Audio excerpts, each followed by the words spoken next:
Dear friends, എല്ലാവർക്കും PSC പ്രസത്തിലേക്ക് സ്വാഗതം. ഇന്ന് നമ്മൾ 9ാം ക്ലാസ്സിലെ SCERT ബയോളജിയിൽ നിന്നുള്ള 4ാമത്തെ ചാപ്റ്ററാണ് പഠിക്കാൻ പോകുന്നത്. അതുപോലെ തന്നെ നമ്മൾ SCERT ന്യൂ സിലബസ് പ്രകാരമുള്ള 9ാം ക്ലാസ്സിലെ ബയോളജിയിലെ ആദ്യത്തെ 3 ചാപ്റ്റർ, അതായത് ഫസ്റ്റ് പാർട്ട് കംപ്ലീറ്റ് ചെയ്തിട്ടുണ്ട്. അപ്പോൾ അതിൻ്റെ വീഡിയോസ് കാണാത്തവർക്ക് ലിങ്ക് ഡിസ്ക്രിപ്ഷനിൽ കൊടുത്തേക്കാം, അത് കാണുക. അപ്പോൾ അതുപോലെ തന്നെ നമ്മൾ ന്യൂ സിലബസ് പ്രകാരമുള്ള 5ാം ക്ലാസ്സിലെ 7ാം ക്ലാസ്സിലെയൊക്കെ ഫസ്റ്റ് പാർട്ട് നമ്മൾ കംപ്ലീറ്റ് ആക്കിയിട്ടുണ്ട്. ഇനി അതിൻ്റെ സെക്കൻഡ് പാർട്ടുണ്ട്, അത് നമ്മൾ ഉടനെ കംപ്ലീറ്റ് ആക്കുന്നതാണ്. അപ്പോൾ നമ്മുടെ ചാനൽ ആദ്യമായി കാണുന്ന വ്യൂവേഴ്സ് ആണെങ്കിൽ സബ്സ്ക്രൈബ് ചെയ്ത് കാണുക. അതുപോലെ തന്നെ നിങ്ങളുടെ കമൻറ്റുകൾ കമൻറ്റ് ബോക്സിലിടുക. അപ്പോൾ നിങ്ങളുടെ അഭിപ്രായങ്ങളും നിർദ്ദേശങ്ങളുമാണ് ഇനിയും നല്ല നല്ല ക്ലാസ്സുകൾ കൊണ്ടുവരുന്നതിന് വേണ്ടി നമുക്ക് പ്രചോദനമാകുന്നത്. അതുകൊണ്ട് എല്ലാവരും കമൻ്റ് ഇടുക. കമൻറ്റിലൂടെ നിങ്ങളുടെ അഭിപ്രായങ്ങൾ അറിയിക്കുക. അതുപോലെ തന്നെ ലൈക്ക് ചെയ്യുക. അതുപോലെ നിങ്ങൾക്ക് വേണ്ടപ്പെട്ടവരിലേക്ക് നമ്മുടെ ചാനൽ ഷെയർ ചെയ്യുക. അപ്പോൾ പുതിയ വ്യൂവേഴ്സാണ് നമുക്ക് ഉള്ളതെങ്കിൽ നിങ്ങൾ സബ്സ്ക്രൈബ് ചെയ്യുക. അതുപോലെ തന്നെ ഇനിയും നമ്മുടെ ചാനൽ സബ്സ്ക്രൈബ് ചെയ്യാതെ കാണുന്ന ആരെങ്കിലും ഉണ്ടെങ്കിൽ പ്ലീസ് എല്ലാവരും സബ്സ്ക്രൈബ് ചെയ്ത് കാണുക. അപ്പോൾ നമുക്ക് ചാപ്റ്ററിലേക്ക് കടക്കാം. ഇന്ന് നമ്മൾ 4ാമത്തെ ചാപ്റ്ററാണ് പഠിക്കാൻ പോകുന്നത്. നമ്മുടെ ചാപ്റ്ററിൻ്റെ പേര് ചലനത്തിന് പിന്നിൽ എന്നതാണ്. നമ്മുടെ ചാപ്റ്ററിൻ്റെ പേര് ചലനത്തിന് പിന്നിൽ.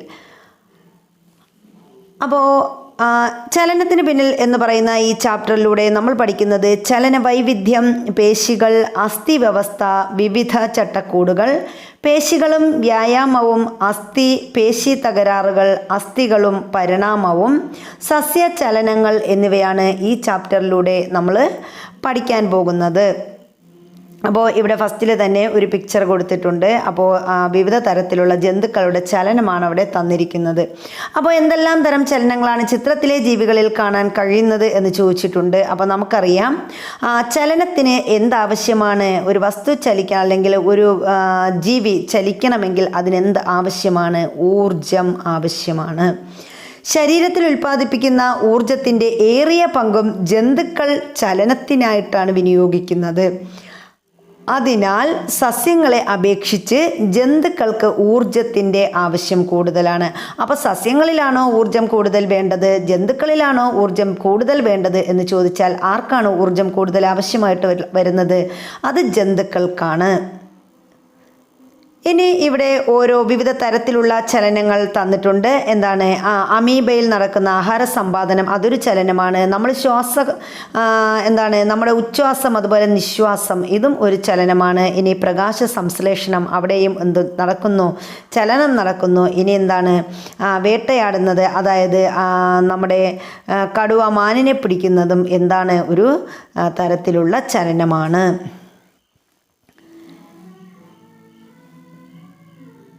ഇനി ജീവലോകത്തെ ചലനങ്ങളെക്കുറിച്ചാണ് ഇനി അടുത്ത് നമ്മൾ പറയുന്നത്. ജീവലോകത്തെ ചലനങ്ങൾ. അപ്പോൾ ഈ ജീവലോകത്തെ ചലനങ്ങളെ നമ്മൾ പ്രധാനമായിട്ട് 3 തരത്തിലാണ് തരംതിരിച്ചിരിക്കുന്നത്: സൂക്ഷ്മജീവികൾ, ജന്തുക്കൾ, സസ്യങ്ങൾ. അപ്പോൾ സൂക്ഷ്മജീവികളുടെ ചലനങ്ങൾ, ജന്തുക്കളുടെ ചലനങ്ങൾ, സസ്യങ്ങളുടെ ചലനങ്ങൾ, ഇങ്ങനെ ജീവലോകത്തെ ചലനങ്ങളെ നമ്മൾ 3 ഭാഗമായിട്ട് തിരിച്ചിട്ടുണ്ട്.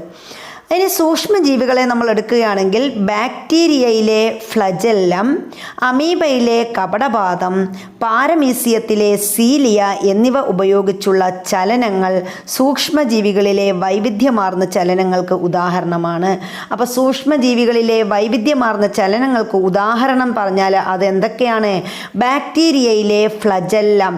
അപ്പോൾ ബാക്ടീരിയയിലെ ചലനം എന്ന് പറയുന്നത് ഫ്ലജെല്ലമാണ്. ബാക്ടീരിയയിൽ നടക്കുന്നത് ഫ്ലജെല്ലം. അമീബയിലാണെങ്കിലോ കപടപാദം. അമീബയിലെ ചലനമാണ് അമീബ ചലിക്കുന്നത് കപടപാദം ഉപയോഗിച്ചാണ്. ഇനി പാരമീസിയത്തെ എടുക്കുകയാണെങ്കിലോ പാരമീസിയം, സീലിയ. ഈ പാരമീസിയം, സീലിയ, അതിൽ തന്നെ ഈ സിയും യായും ഒക്കെ ഇവിടെ ഉണ്ട്. അതുകൊണ്ട് പാരമീസിയത്തിന് സീലിയ എന്ന് നമുക്ക് കിട്ടും. ഇനി അമീബയിലാണെങ്കിൽ അമീബയിലെ കപടപാദം. അപ്പോൾ ബാക്ടീരിയയിൽ ഫ്ലജെല്ലം. ഇതാണ് ആണ്. ഇവ ഉപയോഗിച്ചുള്ള ചലനങ്ങളാണ് സൂക്ഷ്മജീവികളിലെ ചലനങ്ങൾക്ക് ഉദാഹരണം. ചോദിച്ചാൽ ചിലപ്പോൾ നമ്മളോട് ചോദിക്കാം ബാക്ടീരിയയിലെ ചലനത്തിന് ഉദാഹരണം. ബാക്ടീരിയ ചലിക്കുന്നത് എന്തുപയോഗിച്ചാണ്? ഫ്ലജല്ലമാണ്. അതുപോലെ അമീബ എന്തുപയോഗിച്ചാണ് ചലിക്കുന്നത്? കപടപാദം ഉപയോഗിച്ചാണ്. പാരമീസ്യത്തിലാണെങ്കിലോ സീലയാണ്. ഇനി ജന്തുക്കളുടെ ചലനമാണ് അടുത്ത് നമ്മൾ പറയുന്നത്. ജന്തുക്കളിൽ ചലനം എന്നത് ശരീരഭാഗത്തിനോ ചുറ്റുപാടിനെ അപേക്ഷിച്ച് ശരീരത്തിനോ ഉണ്ടാകുന്ന സ്ഥാനമാറ്റമാണ് ജന്തുക്കളിലെ ചലനം എന്ന് പറയുന്നത്. പുംബീജങ്ങളുടെ ചലനം, പിന്നെ നമുക്ക് ഉദാഹരണം പറയുകയാണെങ്കിൽ പുംബീജങ്ങളുടെ ചലനം, പെരിസ്റ്റാൾസിസ്, ഹൃദയമിടിപ്പ്, രക്തപര്യനം, നടത്തം, ഓട്ടം, ചാട്ടം എന്നിവ ജന്തുക്കളിലെ ചലനത്തിന് ഉദാഹരണമാണ്. അപ്പോൾ ജന്തുക്കളിലെ ചലനത്തിന് ഉദാഹരണം ചോദിച്ചാൽ ഏതൊക്കെ പറയാം? പുംബീജങ്ങളുടെ ചലനം, അതുപോലെ എന്താണ് പെരിസ്റ്റാൾസിസ്, ഹൃദയമിടിപ്പ്, രക്തപര്യനം, നടത്തം, ഓട്ടം, ചാട്ടം എന്നിവ ജന്തുക്കളിലെ എന്തിനുദാഹരണമാണ്? ചലനത്തിന് ഉദാഹരണമാണ്. ഇനി നമ്മൾ അടുത്ത സസ്യങ്ങളിലേക്ക് വരികയാണ്. അപ്പോൾ സസ്യങ്ങൾ എങ്ങനെയാണ് ചലിക്കുന്നത്? സഞ്ചരിക്കുന്നില്ലെങ്കിലും സസ്യങ്ങളിലും വളർച്ചയുടെ ഭാഗമായും അല്ലാതെയും വിവിധ തരത്തിലുള്ള ചലനങ്ങളുണ്ട്. അപ്പോൾ നമ്മൾ നോക്കുമ്പോൾ നമ്മുടെ സസ്യങ്ങൾ എന്തെങ്കിലും ഒരു സ്ഥലത്ത് ഇങ്ങനെ സ്റ്റക്കായി നിൽക്കും പോലെ നമുക്ക് തോന്നുന്നത്. പക്ഷേ ഇപ്പോൾ കാറ്റടിക്കുമ്പോൾ എന്താണ് ഇലകളാടുന്നതൊക്കെ നമുക്ക് അറിയാം. ഇനി സഞ്ചരിക്കുന്നില്ലെങ്കിലും ഈ സസ്യങ്ങളിൽ എന്തുണ്ട്? ചലനമുണ്ട്. വിത്ത് മുളയ്ക്കൽ എന്ന് പറയുന്നത് ഒരു ചലനമാണ്. ഉദ്ദീപനങ്ങൾക്കനുസരിച്ച് സസ്യഭാഗങ്ങൾക്കുണ്ടാകുന്ന മാറ്റം, അപ്പോൾ ഉദ്ദീപനങ്ങൾക്കനുസരിച്ച് സസ്യഭാഗങ്ങളിൽ ഉണ്ടാകുന്ന മാറ്റം എന്താണ്? ചലനത്തിന് ഉദാഹരണമാണ്. അപ്പോൾ ഇവയൊക്കെ സസ്യങ്ങളിൽ നടക്കുന്ന ചലനമാണ്. അപ്പോൾ എന്തൊക്കെയാണ് സസ്യങ്ങളിൽ? വിത്തുമുളയ്ക്കൽ ചലനമാണ്.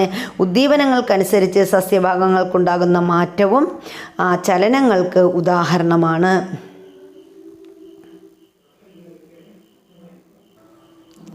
ഇനി നമ്മൾ പൊതുവായ ചലനങ്ങൾ ഏതൊക്കെയാണ്? അപ്പോൾ ഇത്രയും നേരം നമ്മൾ പറഞ്ഞത് ആരുടെയൊക്കെയാണ്? സൂക്ഷ്മജീവികളുടെ ചലനം, ജന്തുക്കളുടെ ചലനം, സസ്യങ്ങളുടെ ചലനമൊക്കെയാണ് പറഞ്ഞതെങ്കിൽ ഇനി നമ്മൾ പൊതുവായ ചലനത്തെക്കുറിച്ചാണ് പറയുന്നത്. പൊതുവായ ചലനം എന്ന് പറഞ്ഞാൽ എന്താണ്? ഓസ്മോസിസ്, ഡിഫ്യൂഷൻ, ആക്റ്റീവ് ട്രാൻസ്പോർട്ട് എന്നീ പ്രക്രിയകൾ വഴി പദാർത്ഥ കണികകളുടെ സഞ്ചാരം, വാതക സംവഹനം, പോഷക സംവഹനം, മാലിന്യങ്ങളുടെ പുറന്തള്ളൽ എന്നിവയും എല്ലാ ജീവികളിലും പൊതുവായി കാണുന്ന ചലനങ്ങളാണ്. അപ്പോൾ എല്ലാ ജീവികളിലും പൊതുവായി കാണുന്ന ചലനങ്ങൾ ഏതൊക്കെയാണ്? ഓസ്മോസിസ്, അതുപോലെ ഡിഫ്യൂഷൻ, ആക്റ്റീവ് ട്രാൻസ്പോർട്ട്. ഈ പ്രക്രിയകൾ വഴി എന്ത് ചെയ്യുന്നു? പദാർത്ഥ കണികകളുടെ സഞ്ചാരം, വാതക സംവഹനം, പോഷക സംവഹനം, മാലിന്യങ്ങളുടെ പുറന്തള്ളൽ എന്നിവയും എല്ലാ ജീവികളിലും പൊതുവായി കാണുന്ന ചലനങ്ങളാണ്. ഇനി ജീവലോകത്തെ ചലനങ്ങൾ, അതിൽ നമ്മൾ എന്താണ്? സസ്യങ്ങളിലെ ചലനങ്ങൾ പറഞ്ഞു, ജന്തുക്കളിലെ ചലനം, പൊതുവായ ചലനം, സൂക്ഷ്മചലനം, സ്ഥൂല ചലനങ്ങൾ, ഇതൊക്കെ പറഞ്ഞു. ജീവികളിലെ ചലനങ്ങളിൽ വലിയ വൈവിധ്യമുണ്ട്. അപ്പോൾ നമുക്കറിയാം ജീവികളിലെ ചലനങ്ങളിൽ ഇപ്പോൾ ഏതാണ്? ജന്തുക്കളുടെ ചലനമായാലും സസ്യങ്ങളുടെ ചലനമായാലും സൂക്ഷ്മജീവികളുടേതായാലും ഇതൊക്കെ എന്തുണ്ട്? ഓരോരോ വ്യത്യാസങ്ങളുണ്ട്, വൈവിധ്യമുണ്ട്. ഇനി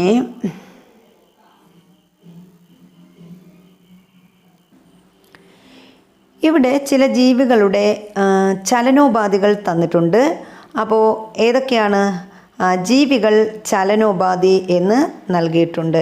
ഇപ്പോൾ ബാക്ടീരിയയുടെ ചലനോപാധി നമ്മൾ പഠിച്ചു, ഫ്ലജല്ലമാണ്. ബാക്ടീരിയയ്ക്ക് ഫ്ലജല്ലമാണ്, ഫ്ലജല്ലം ബാക്ടീരിയ.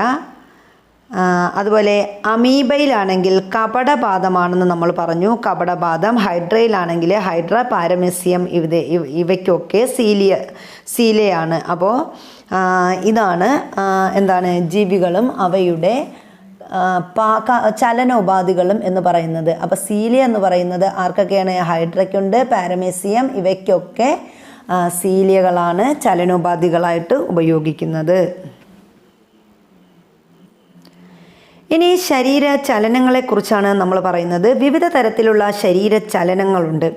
അതിലൊന്നാമത്തേതാണ് കോശദ്രവ്യ ചലനം, അതുപോലെ സ്യൂഡോപോഡിയൽ ചലനം. അപ്പോൾ കോശദ്രവ്യ ചലനങ്ങളുണ്ട്, സ്യൂഡോപോഡിയൽ ചലനമുണ്ട്, ഫ്ലജർലാർ ചലനമുണ്ട്, അതുപോലെ സീലിയറി ചലനം. ഇങ്ങനെ വിവിധ തരത്തിലുള്ള ശരീര ചലനങ്ങളുണ്ട്. ഇതിലെന്താണ് കോശദ്രവ്യ ചലനങ്ങളെന്ന് നമ്മൾ പറയുന്നത്? പദാർത്ഥങ്ങളെ കോശദ്രവ്യത്തിലുടനീളം വിതരണം ചെയ്യാൻ സഹായിക്കുന്നതാണ് കോശദ്രവ്യ ചലനങ്ങൾ. അപ്പം എന്താണ് കോശദ്രവ്യ ചലനങ്ങൾ എന്ന് പറഞ്ഞാൽ ഈ പദാർത്ഥങ്ങൾ എന്ത് ചെയ്യുന്നു? കോശദ്രവ്യത്തിലുടനീളം വിതരണം ചെയ്യാൻ സഹായിക്കുന്നതാണ് കോശദ്രവ്യ ചലനങ്ങൾ. ഇനി സ്യൂഡോപോഡിയൽ ചലനം എന്ന് പറഞ്ഞാൽ എന്താണ്? ശ്വേതരക്താണുക്കളിലെ കപടപാദങ്ങൾ സഞ്ചാരത്തിനും പ്രതിരോധത്തിനും സഹായിക്കുന്നു. അപ്പം ഇത്തരം ചലനത്തെയാണ് സ്യൂഡോപോഡിയൽ ചലനമെന്ന് പറയുന്നത്. അപ്പം ശ്വേതരക്താണുക്കളിലെ കപടപാദങ്ങൾ എന്ത് ചെയ്യുന്നു? സഞ്ചാരത്തിനും പ്രതിരോധത്തിനും സഹായിക്കുന്നത് കൊണ്ട് ഇത്തരം ചലനങ്ങളെ നമ്മൾ എന്തെന്ന് പറയുന്നു? സ്യൂഡോപോഡിയൽ ചലനമെന്ന് പറയുന്നു. സ്യൂഡോപോഡിയൽ ചലനം കാണുന്നത് ശ്വേതരക്താണുക്കളിലെ കപടപാദങ്ങളിലാണ്. അടുത്ത് നമ്മൾ പറയുന്നത് ഫ്ലജർലാർ ചലനം. അപ്പോൾ ഫ്ലജർലാർ ചലനം നമ്മൾ പറഞ്ഞു എന്താണ്? ബാക്ടീരിയകളിൽ കാണപ്പെടുന്ന ചലനമാണ് ഫ്ലജർലാർ ചലനം എന്ന് പറയുന്നത്. അതുപോലെ സീലിയറി ചലനം എന്ന് പറയുന്നത് പാരമീസിയം, ഹൈഡ്ര എന്നിവയിൽ കാണുന്ന ചലനമാണ് സീലിയറി ചലനം. പിന്നെ നമ്മൾ പറഞ്ഞു ഇനി പേശി ചലനമുണ്ട്. പേശികളുടെ സങ്കോചവും പൂർവ്വസ്ഥിതി പ്രാപിക്കലും വിവിധ ചലനങ്ങൾക്ക് സഹായിക്കുന്നു. അപ്പോൾ ഇതാണ് പേശി ചലനം എന്ന് പറയുന്നത്. അപ്പോൾ പേശികളുടെ സങ്കോചനവും വികാസവുമാണ് എന്താണ് പേശി ചലനം എന്ന് പറയുന്നത്. പേശികളുടെ പ്രവർത്തനമാണ് മനുഷ്യരിലെ വൈവിധ്യമാർന്ന ചലനങ്ങൾക്കും സഞ്ചാരത്തിനും കാരണമാകുന്നത്. അപ്പോൾ മനുഷ്യരിലെ വൈവിധ്യമാർന്ന ചലനങ്ങൾക്കും സഞ്ചാരത്തിനും കാരണമാകുന്നത് ആരുടെ ചലനമാണ്? പേശികളുടെ ചലനമോ അല്ലെങ്കിൽ പ്രവൃത്തികളോ ഒക്കെയാണ്. ഇനി നമ്മൾ പറയുന്നത് പേശി കലകളെക്കുറിച്ചാണ്. ശരീരചലനങ്ങൾക്ക് കാരണമാകുന്ന സവിശേഷ കലകളാണ് പേശികൾ. അപ്പോൾ പേശികൾ എന്ന് പറഞ്ഞാൽ എന്താണ്? ശരീരചലനങ്ങൾക്ക് കാരണമാകുന്ന സവിശേഷ കലകളെയാണ് നമ്മൾ പേശികൾ എന്ന് പറയുന്നത്. ശരീരത്തിൽ വിവിധ തരത്തിലുള്ള പേശികളുണ്ട്. അപ്പോൾ നമ്മുടെ ശരീരത്തിൽ വിവിധ തരത്തിലുള്ള പേശികളുണ്ട്. ഇവയെ പേശി കോശങ്ങൾ കൊണ്ടാണ് നിർമ്മിക്കപ്പെട്ടിരിക്കുന്നത്. അപ്പോൾ നമ്മുടെ ശരീരത്തിലെ വിവിധ കലകൾ നിർമ്മിക്കപ്പെട്ടിരിക്കുന്നത് എങ്ങനെയാണ്? പേശി കോശങ്ങൾ കൊണ്ടാണ് നിർമ്മിച്ചിരിക്കുന്നത്. പേശി കോശങ്ങളിൽ മർമ്മവും മിക്ക കോശാംഗങ്ങളും കാണപ്പെടുന്നു. അപ്പോൾ ഈ പേശി കോശങ്ങളിൽ എന്തൊക്കെയുണ്ട്? മർമ്മമുണ്ട്, അതുപോലെ തന്നെ മിക്ക കോശാംഗങ്ങളും ഈ പേശി കോശങ്ങളിൽ കാണപ്പെടുന്നു.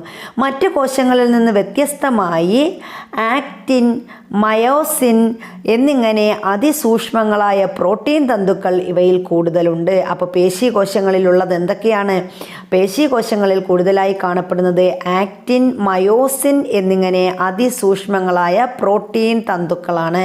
അപ്പോൾ നമ്മുടെ പേശികളിൽ കാണപ്പെടുന്ന പ്രോട്ടീൻ തന്തുക്കൾ ഏതൊക്കെയെന്ന് ചോദിച്ചാൽ ഏതൊക്കെയെന്ന് പറയാം? ആക്റ്റിനും മയോസിനുമാണ് പേശികളിൽ കാണപ്പെടുന്ന പ്രോട്ടീൻ തന്തുക്കൾ എന്ന് പറയുന്നത്. ഈ തന്തുക്കളുടെ പ്രവർത്തനം മൂലം പേശികൾ സങ്കോചിക്കുകയും പൂർവ്വസ്ഥിതി പ്രാപിക്കുകയും ചെയ്യുന്നു. അതുകൊണ്ട് നമ്മുടെ ശരീരഭാഗങ്ങളുടെ ചലനം എന്ത് ചെയ്യുന്നു? സാധ്യമാകുന്നു. അപ്പോൾ നമുക്ക് നമ്മുടെ പേശികൾ സങ്കോചിക്കുന്നതിനും വികസിക്കുന്നതിനും കാരണമായ പ്രോട്ടീൻ തന്തുക്കൾ ഏതെന്ന് ചോദിച്ചാൽ ആക്റ്റിനും മയോസിനുമാണ്. ഇനി ഇവിടെ തന്നിട്ടുണ്ട് നമ്മുടെ പ്രോട്ടീൻ തന്തുക്കളെ തന്നിട്ടുണ്ട്. ആക്റ്റിൻ, മയോസിൻ തുടങ്ങിയ പ്രോട്ടീൻ തന്തുക്കളാണ് ഈ കാണിച്ചിരിക്കുന്നത്. പേശികലകളുടെ സവിശേഷതകൾ, അതുപോലെ പേശി കോശങ്ങളിലെ പ്രോട്ടീനുകളും അതിൻ്റെ പ്രാധാന്യവുമാണ് ഇനി നമ്മൾ പറയുന്നത്.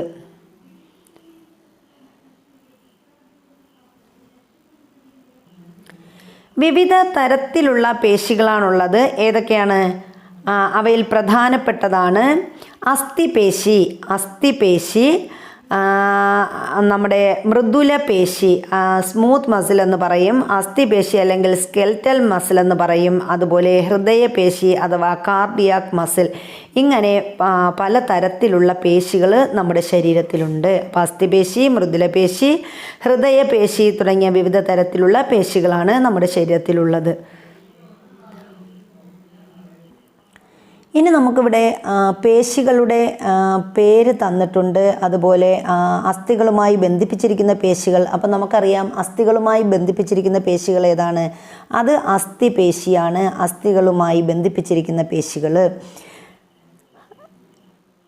ഇവിടെ കോശങ്ങളുടെ ആകൃതി, അസ്ഥിപേശികളിൽ കോശങ്ങളുടെ ആകൃതി എന്ന് പറയുന്നത് സിലിണ്ടർ ആകൃതിയിലുള്ള കോശങ്ങളാണ് അസ്ഥിപേശിയിൽ കാണപ്പെടുന്നത്. സിലിണ്ടർ ആകൃതിയാണ് അസ്ഥിപേശിയിലെ കോശങ്ങൾക്കുള്ളത്. ഇനി കുറുവരകളുടെ സാന്നിധ്യം എങ്ങനെയാണ്? അസ്ഥിപേശികളിൽ കുറുവരകൾ കാണപ്പെടുന്നു. അസ്ഥിപേശികളിൽ കാണപ്പെടുന്നു, കുറുവരകൾ കാണപ്പെടുന്നു.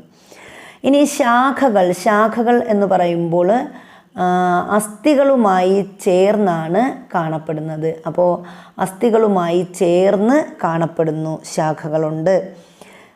ഇനി ആഗ്രഹത്തിനനുസരിച്ച് പേശികളുടെ നിയന്ത്രണം എന്ന് പറയുന്നത് ഐച്ഛിക ചലനങ്ങൾ സാധ്യമാക്കുന്നു. അപ്പോൾ ഇവിടെ ഐച്ഛിക ചലനം, നമുക്ക് ഇഷ്ടമുള്ള ചലനങ്ങൾ എവിടെയാണ് ഇതിൽ സാധിക്കാൻ കഴിയും. അപ്പോൾ ഇഷ്ടമുള്ള ചലനങ്ങൾ സാധ്യമാക്കുന്നത് ആരാണ്? അസ്ഥിപേശികളാണ്. അപ്പം അതാണ് അസ്ഥിപേശികളുടെ പ്രത്യേകത. അപ്പോൾ അസ്ഥിപേശികളിൽ എന്തൊക്കെയാണ്? അസ്ഥികളുമായി ചേർന്ന് കാണപ്പെടുന്നു. സിലിണ്ടർ ആകൃതിയിലുള്ള കോശങ്ങളാണ് അസ്ഥിപേശികൾ. കുറുകെ വരകൾ കാണപ്പെടുന്നു. ഐച്ഛിക ചലനങ്ങൾ സാധ്യമാക്കുന്നു. ഇനി രണ്ടാമത് നമ്മൾ പറയുന്നത് രണ്ടാമത്തേതാണ് മിനുസപേശികൾ.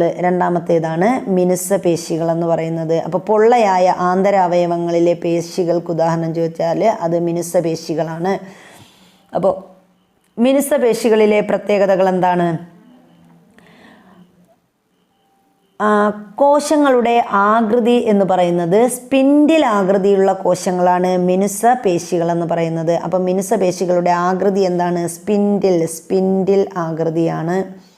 സ്പിൻഡിൽ ആകൃതിയാണ് മിനുസപേശികൾക്ക് ഉള്ളത്, സ്പിൻഡിൽ ആകൃതി. ഇനി കുറുവരകളുടെ സാന്നിധ്യം ഉണ്ടോ എന്ന് ചോദിച്ചാൽ ഇവിടെ മിനുസപേശികളിൽ കുറുവരകൾ ഇല്ല. മിനുസപേശികൾക്ക് കുറുവരകൾ ഇല്ല. ഇനി ഇതിൻ്റെ ശാഖകൾ എന്ന് പറഞ്ഞാൽ ഇത് ആമാശയം, ചെറുകുടൽ തുടങ്ങിയ ആന്തര അവയവങ്ങളിലും രക്തക്കുഴലുകളിലുമാണ് കാണപ്പെടുന്നത്. അപ്പോൾ മിനുസപേശികൾ കാണപ്പെടുന്നത് എവിടെയൊക്കെയാണ്? നമ്മുടെ ആമാശയം, ചെറുകുടൽ, അതുപോലെ ആന്തര അവയവങ്ങളിലും രക്തക്കുഴലുകളിലും എന്ത് കാണപ്പെടുന്നു? മിനുസപേശികൾ കാണപ്പെടുന്നു. ഇനി ഇവയുടെ ആഗ്രഹത്തിനനുസരിച്ച് പേശികളുടെ നിയന്ത്രണം എന്ന് പറഞ്ഞാൽ അനൈച്ഛിക ചലനങ്ങൾ സാധ്യമാക്കുന്നു. അപ്പം നമുക്ക് ഇഷ്ടമില്ലാതെയുള്ള ചലനങ്ങളാണ് ഇവിടെ സാധ്യമാക്കുന്നത്. അപ്പോൾ അനൈച്ഛിക ചലനങ്ങളാണ് ഇവിടെ നടക്കുന്നത്. അനൈച്ഛിക ചലനങ്ങൾ സാധ്യമാക്കുന്നു. ഇനി മൂന്നാമത്തെ പേശിയാണ് ഹൃദയഭിത്തിയിലെ പേശികൾ എന്ന് പറയുന്നത്, അല്ലെങ്കിൽ ഹൃദയപേശികൾ എന്ന് പറയുന്നത്. അപ്പോൾ ഹൃദയപേശിയുടെ പ്രത്യേകത എന്തൊക്കെയാണ്? ഹൃദയപേശിയിൽ ആകൃതി എന്ന് പറയുമ്പം ഇവിടെ എന്താണ്? ശാഖകളായി പിരിഞ്ഞ കോശങ്ങളാണ്. അപ്പോൾ ഇത് ശാഖകളായി പിരിഞ്ഞ കോശങ്ങളാണ് നമ്മുടെ ഏതാണ് ഹൃദയഭിത്തിയിലെ കോശങ്ങളെന്ന് പറയുന്നത്. ഇനി കുറുവരകൾ ഉണ്ട്. കുറുവരകളുടെ സാന്നിധ്യം ചോദിച്ചാൽ കുറുവരകൾ കാണപ്പെടുന്നു. ശാഖകൾ എന്ന് പറഞ്ഞാൽ ഹൃദയഭിത്തിയിൽ കാണപ്പെടുന്നു. പ്രത്യേകിച്ച് ശാഖകളൊന്നും ഇല്ല ഹൃദയപേശികൾക്ക്. അപ്പോൾ ഹൃദയഭിത്തിയിലാണ് കാണപ്പെടുന്നത്. ഹൃദയഭിത്തിയിൽ കാണപ്പെടുന്ന പേശികളാണ് ഹൃദയപേശികൾ. ആഗ്രഹത്തിനനുസരിച്ച് പേശികളുടെ നിയന്ത്രണം എന്ന് പറയുന്നത് ഇതും എന്താണ്? അനൈച്ഛിക ചലനങ്ങൾ സാധ്യമാക്കുന്നു. അനൈച്ഛിക ചലനങ്ങളാണ് നടക്കുന്നത് ഹൃദയപേശികളിൽ. അപ്പം ഇതാണ് ഓരോ അസ്ഥികളും അവയുടെ ധർമ്മവും എന്ന് പറയുന്നത്. ഇനി നമ്മുടെ ആഗ്രഹത്തിനനുസരിച്ച് നിയന്ത്രിക്കാൻ കഴിയുന്നവയും നിയന്ത്രിക്കാൻ കഴിയാത്തവയുമായ പേശികൾ നമ്മുടെ ശരീരത്തിലുണ്ട്. അപ്പോൾ നമ്മുടെ ആഗ്രഹത്തിനനുസരിച്ച് നിയന്ത്രിക്കാൻ കഴിയുന്ന പേശികളെ ഐച്ഛിക പേശികളെന്നും നമ്മുടെ ആഗ്രഹത്തിനനുസരിച്ച് നിയന്ത്രിക്കാൻ കഴിയാത്ത പേശികളെ അനൈച്ഛിക പേശികൾ എന്നും പറയുന്നു.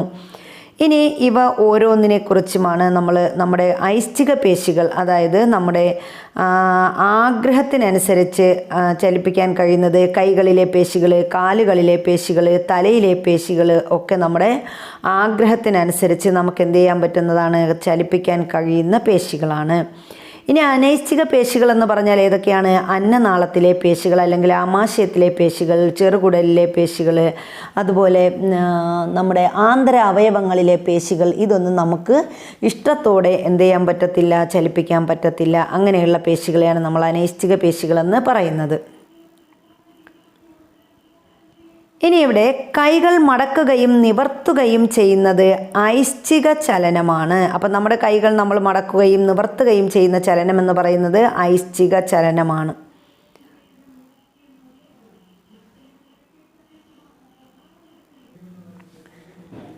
മനുഷ്യ ശരീരത്തിൽ വ്യത്യസ്ത തരത്തിലുള്ള പേശികളാണുള്ളത്. അപ്പോൾ നമ്മുടെ ശരീരത്തിൽ വ്യത്യസ്ത തരത്തിലുള്ള പേശികളുണ്ട്. അപ്പോൾ ഇവിടെ നമ്മുടെ കൈകളിലെ പേശികളാണ് കാണിച്ചിരിക്കുന്നത്. അപ്പോൾ ഈ കാണുന്ന പേശിയാണ് ടെൻഡൻ എന്ന് പറയുന്നത്. ഇനി ഇവിടെ മടക്കൽ പേശികളുണ്ട്. ഇതാണ് മടക്കൽ പേശികൾ. ഇനി ഈ കാണുന്നത് ഇവിടത്തെ ഉള്ളതാണ് നിവർത്തൽ പേശികൾ. അപ്പോൾ നമ്മുടെ പേശികളെ നിവർത്തൽ പേശികൾ, അതുപോലെ മടക്കൽ പേശികൾ, ടെൻഡൻ അല്ലെങ്കിൽ പ്രതിദ്വന്ദ്വി പേശികൾ എന്നും പറയും. അപ്പോൾ ഇങ്ങനെ നമ്മൾ നമ്മുടെ പേശികളെ തരംതിരിച്ചിട്ടുണ്ട്.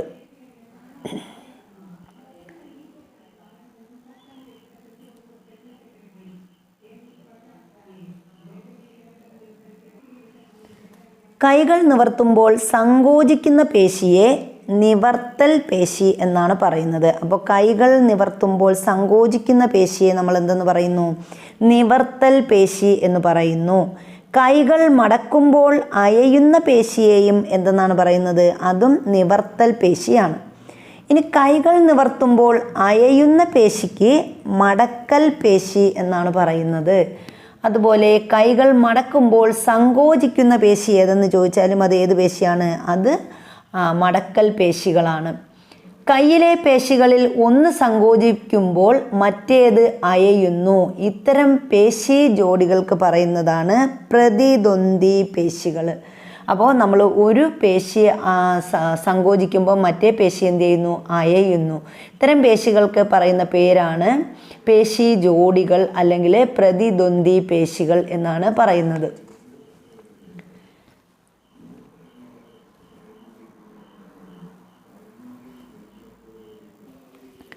അടുത്തതായി എന്താണ് പേശിക്ലമം? അപ്പോൾ പേശിക്ലമം അല്ലെങ്കിൽ മസിൽ ഫാറ്റിഗ് കായിക പ്രവർത്തനങ്ങളിൽ ഏർപ്പെടുമ്പോൾ പേശികൾക്ക് തുടർച്ചയായി പ്രവർത്തിക്കേണ്ടി വരുന്നു. ഇതിന് ഏറെ ഊർജം ആവശ്യമാണ്. പേശീകോശങ്ങളിൽ ഓക്സിജൻ്റെ സാന്നിധ്യത്തിൽ കോശശ്വസനം നടന്ന് ATP രൂപപ്പെടുന്നു എന്ന് നമുക്കറിയാം. ATP തന്മാത്രകളിൽ നിന്ന് ഊർജം സ്വീകരിച്ചാണ് പേശികൾ പ്രവർത്തിക്കുന്നത്. അപ്പോൾ ഈ ATP തന്മാത്രകളിൽ നിന്ന് ഊർജം സ്വീകരിച്ചാണ് ആര് പ്രവർത്തിക്കുന്നത്? പേശികൾ പ്രവർത്തിക്കുന്നത്. അസ്ഥിപേശികൾക്ക് തുടർച്ചയായി പ്രവർത്തിക്കേണ്ടി വരുമ്പോൾ വേണ്ട അളവിൽ ഓക്സിജൻ ലഭ്യമായില്ലെങ്കിൽ പേശികൾ ക്ഷീണിക്കുകയും സങ്കോചിക്കാനുള്ള കഴിവ് താൽക്കാലികമായി നഷ്ടപ്പെടുകയും ചെയ്യുന്നു. ഈ അവസ്ഥയ്ക്ക് പറയുന്ന പേരാണ് പേശിക്ലമം. അപ്പോൾ പേശിക്ലമം എന്ന് പറയുന്നത് നമ്മൾ തുടർച്ചയായിട്ട് വ്യായാമത്തിൽ ഏർപ്പെടുകയോ അല്ലെങ്കിൽ കായിക പ്രവർത്തനത്തിൽ ഏർപ്പെടുകയോ ചെയ്യുമ്പോൾ നമ്മുടെ പേശികൾക്ക് എന്താണ്? തുടർച്ചയായി പ്രവർത്തിക്കേണ്ടി വരുന്നു. അപ്പോൾ വേണ്ട അളവിൽ ഓക്സിജൻ ലഭ്യമായില്ലെങ്കിൽ പേശികൾ ക്ഷീണിക്കുകയും സങ്കോചിക്കാനുള്ള കഴിവ് താൽക്കാലികമായി നഷ്ടപ്പെടുകയും ചെയ്യുന്നു. ഈ അവസ്ഥയ്ക്കാണ് നമ്മൾ എന്തെന്ന് പറയുന്നത്? പേശിക്ലമം എന്ന് പറയുന്നത്. മനുഷ്യരിൽ പേശികളെ അസ്ഥികളുമായോ തരുണാസ്ഥികളുമായോ ബന്ധിപ്പിച്ചിട്ടുണ്ട്. പേശികളും അസ്ഥികളും ചേർന്ന് പ്രവർത്തിക്കുന്നത് കൊണ്ടാണ് വൈവിധ്യമാർന്ന ചലനങ്ങൾ സാധ്യമാക്കുന്നത്. അപ്പോൾ നമ്മൾ ഓടുന്നത്, ചാടുന്നത്, ഇരിക്കുന്നത്, നടക്കുന്നതൊക്കെ എന്താണ്? നമ്മുടെ പേശികളും അസ്ഥികളും ചേർന്ന് പ്രവർത്തിക്കുന്നത് കൊണ്ടാണ്. അപ്പോൾ മനുഷ്യരിൽ പേശികളെ അസ്ഥികളുമായിട്ടോ അല്ലെങ്കിൽ തരുണാസ്ഥികളുമായിട്ടോ ബന്ധിപ്പിച്ചിട്ടുണ്ട്. ഇനി നമ്മൾ മനുഷ്യ അസ്ഥികൂടമാണ് പറയുന്നത്. മനുഷ്യൻ്റെ അസ്ഥികൂടത്തെ, ഹ്യൂമൻ സ്കെൽറ്റനെ കുറിച്ചാണ് പറയുന്നത്. മനുഷ്യ അസ്ഥികൂടത്തെ രണ്ടായി തരംതിരിച്ചിട്ടുണ്ട്. അക്ഷാസ്ഥികൂടം എന്നും അനുബന്ധ അസ്ഥികൂടം എന്നും. അപ്പോൾ അക്ഷാസ്ഥികൂടം അഥവാ ആക്സിയൽ സ്കെൽറ്റൻ, അനുബന്ധാസ്ഥികൂടം അല്ലെങ്കിൽ അപ്പൻഡിക്കുലാർ സ്കെൽറ്റൻ എന്നിങ്ങനെ നമ്മൾ മനുഷ്യാസ്ഥികൂടത്തെ രണ്ടായിട്ട് തരംതിരിച്ചിട്ടുണ്ട്. അക്ഷാസ്ഥികൂടം എന്ന് പറഞ്ഞാൽ ശരീരത്തിൻ്റെ കേന്ദ്ര അക്ഷത്തിൽ കാണപ്പെടുന്ന അസ്ഥികൾ ഉൾക്കൊള്ളുന്നതാണ് അക്ഷാസ്ഥികൂടം എന്ന് പറയുന്നത്. അപ്പോൾ അക്ഷാസ്ഥികൂടം എന്ന് പറഞ്ഞാൽ നമ്മുടെ ശരീരത്തിൻ്റെ കേന്ദ്ര അക്ഷത്തിലാണ് അക്ഷാസ്ഥികൂടം ഉൾക്കൊള്ളുന്നത്. അനുബന്ധ അസ്ഥികൂടം എന്ന് പറഞ്ഞാൽ കേന്ദ്ര അക്ഷത്തിലേക്ക് ഘടിപ്പിച്ചിരിക്കുന്ന അസ്ഥികൾ ഉൾക്കൊള്ളുന്നതാണ് അനുബന്ധ അസ്ഥികൂടം. ഇനി നമ്മുടെ ശരീരത്തിലെ പ്രധാനപ്പെട്ട അസ്ഥികൾ എത്രയാണ്? തലയോടിൽ 29 അസ്ഥികളുണ്ട്. അപ്പം മനുഷ്യൻ്റെ തലയോട്ടിലെ അസ്ഥികളുടെ എണ്ണം ചോദിച്ചാൽ 29 ഇനി മാറലിൽ ഒരു അസ്ഥിയേ ഉള്ളൂ. മാറലിലെ അസ്ഥിയുടെ എണ്ണം 1. വാരിയെല്ലിൽ എത്ര അസ്ഥികളുണ്ട്? 24 അസ്ഥികളുണ്ട്. 12 × 12 12 ജോഡി അസ്ഥികൾ, അതായത് 24 അസ്ഥികളാണ് നമ്മുടെ വാരിയെല്ലിലുള്ളത്. ഇനി നട്ടലിലെ അസ്ഥികളുടെ എണ്ണം, നട്ടലിൽ 26 അസ്ഥികളാണുള്ളത്. അപ്പം നട്ടലിൽ 26 അസ്ഥികൾ, വാരിയെല്ലിൽ 24 അസ്ഥികൾ, മാറലിൽ 1 അസ്ഥി, തലയോടിൽ 29 അസ്ഥി. അപ്പോൾ ഇനി അതുപോലെ തന്നെ തോൾ വലയത്തിൽ 4 അസ്ഥി, 2 തോളുകളിലുമായിട്ട് 2 അസ്ഥികൾ വീതം 4 അസ്ഥികളാണുള്ളത്. ശ്രോണി വലയത്തിലെ അസ്ഥികളുടെ എണ്ണം എന്ന് പറയുന്നത് 2 അസ്ഥികളാണ്. അപ്പോൾ ഓരോ ശ്രോണി വലയത്തിലും ഓരോ അസ്ഥികൾ വെച്ച്, ഓരോന്നിലും 2 അസ്ഥികൾ വെച്ച്, ഓരോ അസ്ഥികൾ വെച്ച് 2 അസ്ഥികളാണുള്ളത് ശ്രോണി വലയത്തിൽ. ഇനി കൈകളിലെ അസ്ഥികളുടെ എണ്ണം 2 കൈകളിലും കൂടി 60 അസ്ഥികളുണ്ട്. അതുപോലെ കാലിലെ അസ്ഥികളുടെ എണ്ണവും 60 എണ്ണമാണ്. 2 അസ്ഥികളിൽ കൂടി 60 എണ്ണമുണ്ട്. അപ്പോൾ നമ്മുടെ അക്ഷാസ്ഥികൂടത്തിലെ അസ്ഥികളുടെ എണ്ണം എത്രയാണ്? അക്ഷാസ്ഥികൂടത്തിലെ അസ്ഥികളുടെ എണ്ണം എന്ന് പറയുന്നത് 80. ഇനി അനുബന്ധ അസ്ഥികൂടത്തിലെ ആകെ അസ്ഥികളുടെ എണ്ണം എന്ന് പറയുന്നത് 126. അപ്പോൾ ടോട്ടൽ മനുഷ്യ ശരീരത്തിലെ അസ്ഥികളുടെ എണ്ണം ചോദിച്ചാൽ 206 അസ്ഥികളാണ് മനുഷ്യ ശരീരത്തിലുള്ളത്. അപ്പോൾ ഇവിടെ തന്നിട്ടുണ്ട് മനുഷ്യ അസ്ഥികൂടത്തിൻ്റെ 2 വിഭാഗങ്ങൾ നമ്മൾ പറഞ്ഞു. ഏതൊക്കെയാണ്? അക്ഷാസ്ഥികൂടവും അനുബന്ധ അസ്ഥികൂടവും. അസ്ഥികളുടെ ആകെ എണ്ണം 206. അക്ഷാസ്ഥികൂടത്തിലെയും അനുബന്ധ അസ്ഥികൂടത്തിലെയും അസ്ഥികളുടെ എണ്ണം ചോദിച്ചാൽ അക്ഷാസ്ഥികൂടത്തിൽ 80 അസ്ഥികൾ, അനുബന്ധത്തിലാണെങ്കിൽ 126, അങ്ങനെ ടോട്ടൽ 206 അസ്ഥികളാണുള്ളത്. ഇനി കുട്ടികളിലും മുതിർന്നവരിലെയും അസ്ഥികളുടെ എണ്ണം ഒരുപോലെയാണോ എന്ന് ചോദിച്ചിട്ടുണ്ട്. അപ്പോൾ കുട്ടികളിലെയും മുതിർന്നവരിലെയും അസ്ഥികളുടെ എണ്ണം വ്യത്യസ്തമാണ്. അടുത്ത് അസ്ഥിയുടെ ഘടനയെക്കുറിച്ചാണ് പറയുന്നത്. അസ്ഥിയുടെ ഘടന. അപ്പോൾ അസ്ഥികൾ മനുഷ്യ ശരീരഭാരത്തിൻ്റെ 18% വരും. അപ്പോൾ നമ്മുടെ മനുഷ്യ ശരീരത്തിൻ്റെ 18% എന്താണ്? അസ്ഥികളാണ്. ശരീരത്തിന് ഘടനയും താങ്ങും സംരക്ഷണവും നൽകുന്നത് അസ്ഥികളാണ്. അപ്പോൾ നമ്മുടെ ശരീരത്തിന് ഘടന, അതുപോലെ താങ്ങ്, സംരക്ഷണം ഇവയൊക്കെ നൽകുന്നത് ആരാണ്? അസ്ഥികളാണ്. ഓരോ അസ്ഥിയെയും പൊതിഞ്ഞ് കാണപ്പെടുന്ന ആവരണമാണ് പെരിഓസ്റ്റിയം എന്ന് പറയുന്നത്. അപ്പോൾ ഓരോ അസ്ഥിയെയും പൊതിഞ്ഞ് കാണപ്പെടുന്ന ആവരണത്തെ എന്തെന്ന് പറയുന്നു? പെരിഓസ്റ്റിയം എന്ന് പറയുന്നു.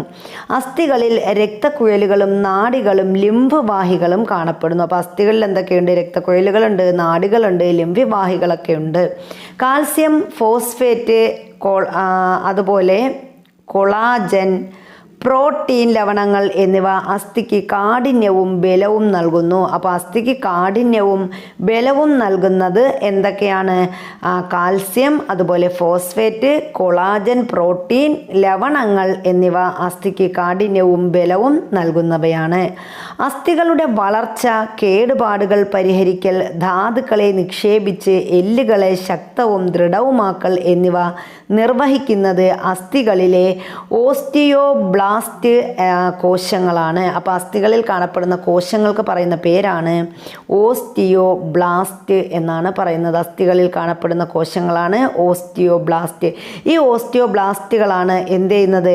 നമ്മുടെ അസ്ഥികളുടെ വളർച്ച, അതുപോലെ കേടുപാട് പരിഹരിക്കൽ, ധാതുക്കളെ നിക്ഷേപിച്ച് എല്ലുകളെ ശക്തവും ദൃഢവുമാക്കൽ എന്നിവ നിർവഹിക്കുന്നത് അസ്ഥികളിലെ ഓസ്റ്റിയോബ്ലാസ്റ്റ് എന്ന കോശങ്ങളാണ്. തരുണാസ്ഥി. അസ്ഥികളേക്കാൾ മൃദുവായതും വഴക്കമുള്ളതുമായ യോജക കലയാണ് തരുണാസ്ഥി. കൈമുട്ടുകൾ, കാൽമുട്ടുകൾ, കണങ്കാലുകൾ എന്നിവയിലും വാരിയെല്ലുകളുടെ അഗ്രങ്ങളിലും നട്ടെല്ലിലെ കശേരുക്കൾക്കിടയിലും ചെവിക്കുടയിലും മൂക്കിൻ്റെ അഗ്രഭാഗത്തും ശ്വാസനാളത്തിലും ഇവ കാണപ്പെടുന്നു. അപ്പോൾ തരുണാസ്ഥി കാണപ്പെടുന്ന ഭാഗങ്ങൾ ഇവയിൽ ഏതെങ്കിലും ഉൾപ്പെടാത്തത് ഏതെന്നോ ഉൾപ്പെടുന്നത് ഏതെന്നോ ഒക്കെ ചോദിക്കാം. അപ്പോൾ തരുണാസ്ഥി കാണപ്പെടുന്നത് കൈമുട്ടുകൾ, കാൽമുട്ടുകൾ, നമ്മുടെ കണങ്കാലുകൾ എന്നിവയിൽ കാണപ്പെടുന്നു. അതുപോലെ വാരിയെല്ലുകളുടെ അഗ്രങ്ങളിലും നട്ടെല്ലിലെ കശേരുക്കൾക്കിടയിലും ചെവിക്കുടയിലും മൂക്കിൻ്റെ അഗ്രഭാഗത്തും ശ്വാസനാളത്തിലും കാണപ്പെടുന്ന അസ്ഥികളാണ് തരുണാസ്ഥി എന്ന് പറയുന്നത്. അസ്ഥികളുടെ അഗ്രഭാഗങ്ങളിൽ കാണപ്പെടുന്ന തരുണാസ്ഥി അസ്ഥിസന്ധികളിലെ കർഷണം കുറയ്ക്കുന്നു. അപ്പോൾ ഈ അസ്ഥികളുടെ അഗ്രഭാഗത്തായിട്ടാണ് തരുണാസ്ഥി കാണപ്പെടുന്നത്. അതുകൊണ്ട് തന്നെ ഈ അസ്ഥികൾ എന്ത് ചെയ്യുന്നു? അസ്ഥികളുടെ അസ്ഥിസന്ധികളിലെ കർഷണം കുറയ്ക്കുന്നത് തരുണാസ്ഥികളാണ്. ഇവയിൽ രക്തക്കുഴലുകളോ നാഡികളോ ഇല്ല. അപ്പോൾ ഈ അസ്ഥികൾക്ക് എന്തില്ല? തരുണാസ്ഥികളിലെ രക്തക്കുഴലുകളോ നാഡികളോ ഇല്ല. രക്തക്കുഴലുകളുടെ അഭാവം മൂലം തരുണാസ്ഥി ഇതര കലകളേക്കാൾ സാവധാനത്തിലാണ് വളരുന്നത്. അപ്പോൾ രക്തക്കുഴലുകളൊന്നും ഇല്ലാത്തത് കൊണ്ട് എന്ത് ചെയ്യുന്നു? തരുണാസ്ഥി മറ്റ് കലകളെയൊക്കെ അപേക്ഷിച്ച് വളരെ സാവധാനത്തിലാണ് തരുണാസ്ഥി വളരുന്നത്. ഇനി ഇവിടെ പുൽച്ചാടി, അതുപോലെ ഞണ്ട്, മണ്ണിര തുടങ്ങിയ ജീവികളെ തന്നിട്ടുണ്ട്. ഇവയുടെ ഓരോന്നിൻ്റെയും അസ്ഥികൂടം അല്ലെങ്കിൽ ഇവയുടെ ഓരോന്നിൻ്റെയും അസ്ഥി നിർമ്മിത ചട്ടക്കൂട് വ്യത്യസ്തമാണ്. ഇനി ചട്ടക്കൂടിലെ വൈവിധ്യങ്ങളെക്കുറിച്ചാണ് നമ്മൾ പറയുന്നത്. ഹൈഡ്രോസ്കെലിറ്റൻ എന്ന് പറയുമ്പം മണ്ണിരയുടെ ശരീരത്തിനുള്ളിൽ ദ്രവം നിറഞ്ഞിരിക്കുന്ന അറകളുണ്ട്. ശരീരാകൃതി നിലനിർത്തുന്നതിനും സഞ്ചാരത്തിനും ജലമാണ് ഇവിടത്തെ ഉപാധി. ഈ സംവിധാനം പൊതുവെ ഹൈഡ്രോസ്കെലിറ്റൻ എന്നറിയപ്പെടുന്നു. അപ്പോൾ ഹൈഡ്രയുടെ ശരീരത്തിൽ അടങ്ങിയിരിക്കുന്ന സംവിധാനം ഹൈഡ്രോസ്കെൽറ്റൻ എന്നാണ് അറിയപ്പെടുന്നത്. ഹൈഡ്ര, ഒച്ച് എന്നിവയിലും ഹൈഡ്രോസ്കെൽറ്റൻ ചലനത്തിന് സഹായിക്കുന്നു. അപ്പോൾ ഹൈഡ്ര, ഒച്ച് എന്നിവയിലും ഹൈഡ്രോസ്കെലിറ്റൻ ചലനമാണ് ഉള്ളത്. അപ്പോൾ മണ്ണിരയുടെ ശരീരത്തിനുള്ളിൽ ദ്രവം നിറഞ്ഞിരിക്കുന്ന അറകളുണ്ട്. ശരീരാകൃതി നിലനിർത്തുന്നതിനും സഞ്ചാരത്തിനും ജലം ആണ് ഇവിടുത്തെ ഉപാധി എന്ന് പറയുന്നത്. ഈ സംവിധാനം പൊതുവെ അറിയപ്പെടുന്ന പേരാണ് ഹൈഡ്രോസ്കെലിറ്റൻ എന്ന് പറയുന്നത്. ഹൈഡ്രയ്ക്കും ഒച്ച് എന്നിവയ്ക്കും ചലനത്തിന് സഹായിക്കുന്നത് എന്ത് തന്നെയാണ്? ഹൈഡ്രോസ്കെലിറ്റൻ ആണ്. ഇനി അടുത്ത് നമ്മൾ ബാഹ്യ അസ്ഥികൂടത്തെക്കുറിച്ചാണ് പറയുന്നത്. ഞണ്ട്, കക്ക, ചിപ്പി എന്നീ ജന്തുക്കളിൽ കാണപ്പെടുന്ന കാൽസ്യം കാർബണേറ്റ് മുഖ്യ ഘടകമായ കാഠിന്യമുള്ള പുറംതോടും പുൽച്ചാടി, പാറ്റ എന്നിവയിലെ കൈറ്റിൻ കൊണ്ട് നിർമ്മിച്ചിരിക്കുന്ന ബാഹ്യ ആവരണവും ബാഹ്യ അസ്ഥികൂടമാണ്. അപ്പോൾ ബാഹ്യ അസ്ഥികൂടത്തിന് ഉദാഹരണം ചോദിച്ചാൽ ഞണ്ട്, കക്ക, ചിപ്പി എന്നിവയിൽ കാണപ്പെടുന്ന കാൽസ്യം കാർബണേറ്റ് മുഖ്യ ഘടകമായ കാഠിന്യമുള്ള പുറന്തോടും പുൽച്ചാടി, പാറ്റ എന്നിവയിലെ കൈറ്റിൻ കൊണ്ട് നിർമ്മിച്ചിരിക്കുന്ന ബാഹ്യ ആവരണവും ബാഹ്യ അസ്ഥികൂടമാണ്. ഇവ പേശികളെ ഉചിത സ്ഥാനങ്ങളിൽ ബന്ധിപ്പിച്ച് ചലനത്തിനും സഞ്ചാരത്തിനും ശരീര സംരക്ഷണത്തിനും സഹായിക്കുന്നു. ഇനി ആന്തരാസ്ഥികൂടം. മനുഷ്യനുൾപ്പെടെ നട്ടലുള്ള ജീവികളിൽ തരുണാസ്ഥി, അസ്ഥി എന്നിവ കൊണ്ടുള്ള ചട്ടക്കൂടാണ് ഉള്ളത്. ശരീരത്തിന് ആകൃതി നൽകുകയും അവയവങ്ങളെ സംരക്ഷിക്കുകയും ചലനത്തിനും സഞ്ചാരത്തിനും സഹായിക്കുകയും ചെയ്യുന്ന ഈ സംവിധാനം ആന്തരാസ്ഥികൂടം എന്നാണ് പറയുന്നത്. അപ്പോൾ ആന്തരാസ്ഥികൂടം എന്ന് പറഞ്ഞാൽ നമുക്കറിയാം, മനുഷ്യനുൾപ്പെടെ നട്ടലുള്ള ജീവികളിൽ തരുണാസ്ഥിയുണ്ട്, അസ്ഥിയുണ്ട്, എന്നിവ കൊണ്ടുള്ള ചട്ടക്കൂടിനാണ് നമ്മൾ ആന്തരാസ്ഥികൂടം എന്ന് പറയുന്നത്. ശരീരാകൃതി നൽകുന്നതും അവയവങ്ങളെ സംരക്ഷിക്കുന്നതും ചലനത്തിനും സഞ്ചാരത്തിനും സഹായിക്കുകയും ചെയ്യുന്ന സംവിധാനമാണ് ആന്തരാസ്ഥികൂടം എന്ന് പറയുന്നത്.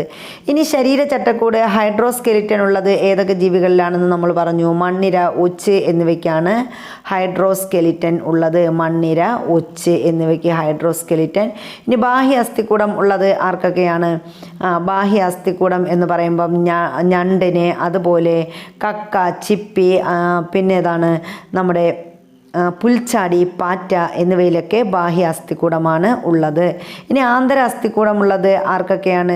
മനുഷ്യനുൾപ്പെടെ തരുണാസ്ഥി, അസ്ഥി എന്നിവ കൊണ്ട് നിർമ്മിച്ചിരിക്കുന്ന നട്ടലുള്ള ജീവികളിലാണ് ആന്തരാസ്ഥികൂടം കാണപ്പെടുന്നത്. ഇനി അസ്ഥിസന്ധികളെ കുറിച്ചാണ് അടുത്ത് നമ്മൾ പറയുന്നത്.